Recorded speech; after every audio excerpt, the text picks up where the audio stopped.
During college break, I wanted to go to my childhood bedroom. "Don't go in there," my mom said. "It's just for storage now," my dad added. He looked nervous. Later that day, I went in anyway and saw this. 5 minutes later, I called 911. I didn't expect much. Just sleep, honestly. I came home with a headache and a half-dead phone, thinking about my old bed and the cheap lavender candle I left on the windowsill last summer. It was late. Not dramatic late, just dark and quiet. My parents opened the door like nothing was weird. My mom said hi. My dad joked about how heavy my suitcase was. I nodded, followed them in, and tried to remember how many hours of sleep I'd lost that week. Probably 10 too many. Everything seemed fine. That was the strange part. There was no tension, no arguing, no sideways looks, just a clean hallway and the faint smell of laundry detergent. I said, "I'm just going to drop my stuff in my room," without thinking. That's when my mom said, "Don't go in there." It was immediate, a little too fast. Then my dad added, "It's just for storage now." He looked nervous, not alarmed, just uncomfortable, like he didn't know what version of this conversation we were about to have. I froze a little, not because it was a big deal, just because it was weird. "It's only temporary," my mom said, like she was smoothing it over. "You'll stay in the guest room this time." They moved on quickly. I didn't. My old room, the only space in that house that ever felt mine, was off limits, blocked. Just like that. No warning. They didn't explain. I didn't ask. I followed them to the guest room like it didn't matter, even though it did. The guest room was mostly a folded-up couch and a weird smell that hadn't been there before. There was a blanket, but no pillow, no lamp, no closet. I sat down, and the springs pushed back harder than I expected. "This okay?" my mom asked. "Yeah," I said. It wasn't. The rest of the evening passed quietly. We had dinner. No one said much. They asked about school. I answered. My dad talked about gas prices. My mom laughed at something, but I can't remember what. It was like we were all reading from a script no one cared about anymore. I went to bed early, or at least I tried. I stared at the ceiling. The room was cold. My back hurt. There was a weird noise in the wall. Maybe pipes, maybe something alive. I kept thinking about the door, why it was blocked. What could possibly be inside? And I know, it sounds small, but it didn't feel small. It felt wrong. I got up sometime after midnight. I didn't check the clock, just needed to see it, needed to know. The hallway was dark, quiet. I walked slowly, like I was afraid of waking someone, or maybe of what I'd find. The boxes were gone. The ones that were stacked in front of my door earlier. They were just gone. I stood there, staring. Then I tried the handle. It was locked. My room never had a lock. Not growing up. Not ever. Not even when I begged for one in high school. I stood there longer than I should have. Then I remembered the hiding spot. Back hallway, behind the laundry shelf. That's where they always kept the spare keys. I went there, reached behind the panel, and sure enough, there was a key. New, shiny, taped in the usual spot. I don't know what I expected. Maybe that it wouldn't be there. Maybe that I'd chicken out. I didn't. Back at the door, I slid the key in, turned it. It clicked open. I took a breath. Then I opened the door. It smelled different, like dust and something else, like the air hadn't moved in weeks. I stepped inside. I saw what was in there, and I stopped. Everything in my body stopped. It wasn't a misunderstanding. It wasn't some random storage box or old furniture or a pile of winter coats. It was exactly what I didn't want it to be. 5 minutes later, I was outside, calling 911. I didn't knock on their door. I didn't tell them I knew. I just waited for the police to show up. I didn't look back. Not yet. I didn't always know something was off. That's the dangerous part about certain families. They don't scream at you or lock you in a basement. They make pasta. They smile. They ask about school. They make it easy to convince yourself that the knot in your chest is your fault. Growing up, I would have said things were fine. Good even. I was the younger sister. Vivian was the older one, and the rules were pretty simple. She got to go first and I got to watch. Vivian had the louder voice, the better grades, the shinier hair. She wore blazers to school dances and pulled them off. She knew what she wanted from a young age. Journalism, probably travel, maybe a master's someday, and everyone around her just nodded and opened doors. I didn't mind mostly. I played music, kept my head down, learned how to disappear in plain sight. But even then, I noticed things. How Mom always made Vivian's favorite dessert, but forgot mine. How Dad would interrupt me mid-sentence to ask Vivian if she needed more water. How, when I once said, "I feel like she's your favorite," they both laughed like I'd just said something adorable and stupid. "You're imagining it," Mom said. "You're being dramatic," Dad added. I learned not to say it out loud again. It got clearer in college. Vivian had most of her tuition covered by Mom and Dad. Not all of it, but enough that she could intern over summers instead of working retail. I asked once if they could help me too. Just a little, maybe a textbook or two, and Mom said, "We wish we could, sweetie," in a voice that made me feel like I'd asked for a Tesla. So I worked. Cafes, admin assistant gigs, a tutoring job I hated. Vivian, meanwhile, studied abroad in Florence and said it deepened her understanding of narrative. I deepened my understanding of overdraft fees. Now she's finishing her degree. She says she wants to take a year off before grad school to travel, decompress, see the world. She talks about it constantly like it's her life's work. Thailand, Morocco, the Galapagos. She says it'll make her a better writer. Maybe it will. What gets me is how excited my parents are. Like glowing. Full-on will make it happen energy.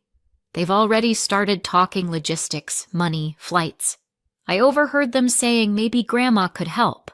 That part made me stop walking. Not help Vivian exactly, just that when Grandma passes, they expect to use part of the inheritance to fund the trip. You know, since the money would be staying in the family. Grandma's 89. Still sharp, still herself, still alive. It was the when that got me. Like her death was just a pending transaction. What they don't get, what I haven't told them, and maybe never will, is that I'm not jealous of Vivian's plane tickets. I'm angry because of Grandma. Because we have something. A thing that no one else in the family even pretends to understand. Music. She played cello and piano, taught me both before I could reach the pedals. Her hands used to move like water. Mine tried to keep up. When I was 10, she let me sit beside her while she opened a locked cabinet I wasn't supposed to know about. Inside were instruments I didn't have names for. Violas with inlays, flutes with carved keys, a mandolin that looked like it belonged in a museum. She told me they'd been passed down, kept, never sold, played, but always with care. Years later, when I was home for a weekend, she told me they were meant for me. She didn't say it like it was a gift. She said it like it was a continuation, like she was handing over a language. I didn't tell anyone, not because it was secret, because it was sacred. But they found out, and they were pissed. I heard Dad first, late one night. "It's not fair to give it all to Rami." Mom agreed, said it should be split evenly, that those kinds of things belong to the whole family. They meant Vivian who doesn't play, Vivian who once asked if the oboe was the goose-sounding one. I wanted to scream, but Grandma didn't back down. She said clearly that they weren't for sale, that she wasn't dead, that she had the right to decide what happened to her things. I didn't say anything. I didn't have to. Then the break-in happened. Grandma was in the hospital overnight. A small issue, they said, just a precaution. She came back the next day to find her back window smashed and the collection gone. All of it. She called me crying. I had never heard her cry before. Not at funerals, not when Grandpa died, not when she lost her best friend to cancer. But this broke her. "They're gone," she kept saying. "I thought I'd have time to show you." I tried to calm her down. I told her maybe the insurance would help. She said, "It's not about the money." I knew that. Of course I knew that. She got sick again 2 days later, hospitalized again, weaker this time. The doctors said stress was making it worse. I stayed with her, took time off, sat next to her bed while she slept in half-hour stretches. It wasn't the theft. It was what it took from her. The idea that something that had lasted generations had ended under her roof. I've never hated anyone more than I hated whoever did that. And then I found out who it was, because I opened that door. I walked into the room I wasn't supposed to walk into, and there they were. The cases, the instruments, all of them, lined up under a tarp, hidden in my childhood bedroom like some kind of cursed treasure. They were never stolen. They were moved. 5 minutes later, I was outside, breathing too fast, calling 911. The dispatcher said someone would be there soon. I wasn't sure what soon meant when it was past midnight on a quiet street where nothing ever happened, but I stayed outside anyway. Not because I wanted to be brave or dramatic, just because I couldn't go back in. I didn't want to see the kitchen, or the hallway, or my parents asleep in their bed while Grandma was still hooked up to monitors because of what they did. I stood near the mailbox, my jacket only halfway zipped. I kept touching my phone like it would make time move faster. Every few minutes I looked at the house. All the lights were still off except for the porch. It looked normal from the outside. Everything did. Which was kind of the point, wasn't it? The patrol car pulled up 28 minutes later. I counted. No lights, no sirens, just a quiet engine and the crunch of tires against the curb. 2 officers got out, one older, one younger. Neither of them looked surprised to find me standing outside in the cold, holding my phone like it was the only thing keeping me upright. "You the caller?" the older one asked. I nodded. They didn't ask why I was outside, just listened while I told them, calmly and clearly, what I'd found. The instruments, my childhood room, the break-in that wasn't. I told them about Grandma, the hospital, the insurance claim. I told them the whole story in a voice that didn't sound like mine. They asked if I wanted to stay anonymous. I shook my head. "I don't care anymore." They nodded like they'd seen that before. Maybe they had. One of them stayed with me. The other walked up to the house and rang the bell. It took a minute. Then I saw lights flick on, one by one. Upstairs first, then the hallway, then the front entry. My dad opened the door in sweatpants and a t-shirt. His hair was sticking up on one side. He looked confused, not panicked, not guilty, just tired and confused. My mom appeared behind him, pulling on a sweater. She looked even more confused than he did. I couldn't hear what was being said. The officer kept his voice low. I watched from the sidewalk, not hiding, just staying out of the way. It felt strange to watch them from that distance, like they were strangers in someone else's house. Eventually, both officers went inside. The door closed behind them.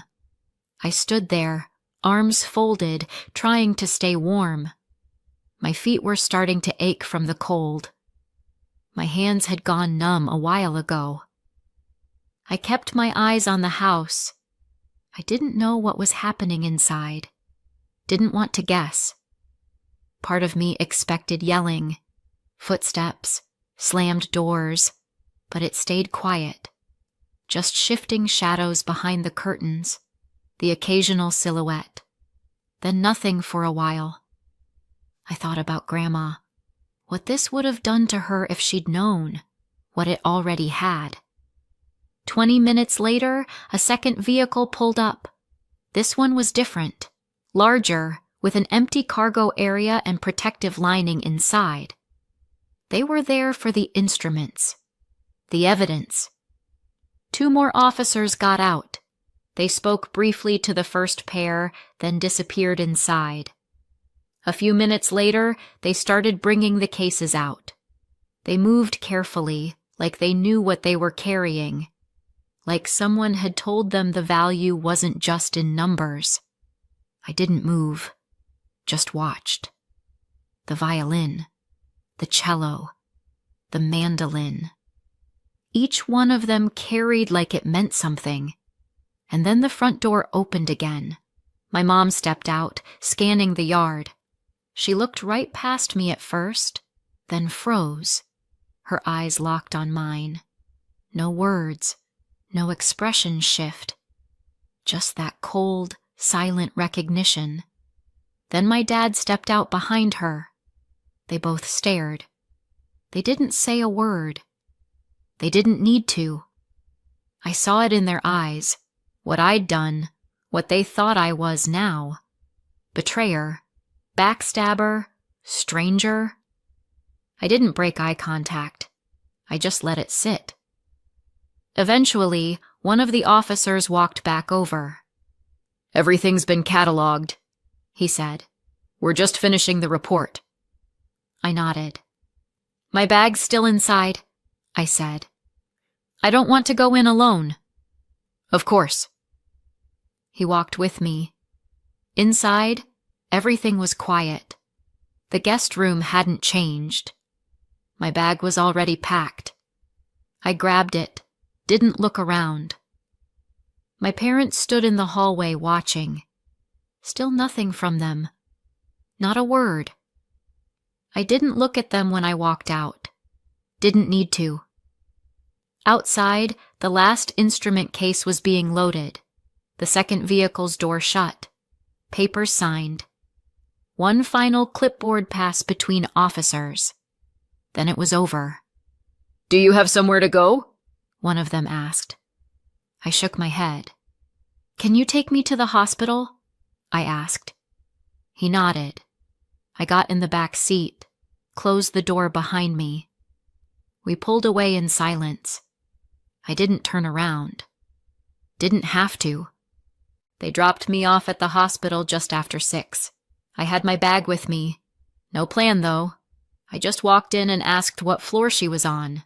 Grandma was still in her room, still alive, still hooked up to too many things, but awake. She looked up when I came in and smiled like nothing had happened. I sat next to her bed, took her hand, said, "They found the instruments." She closed her eyes and breathed out. "Thank God," she said. I didn't tell her who took them. I didn't say where they were, just that they were safe. That was enough. She squeezed my fingers. "I wanted you to have them," she said. "That was the whole point." "I know." She rested her head back, said nothing else.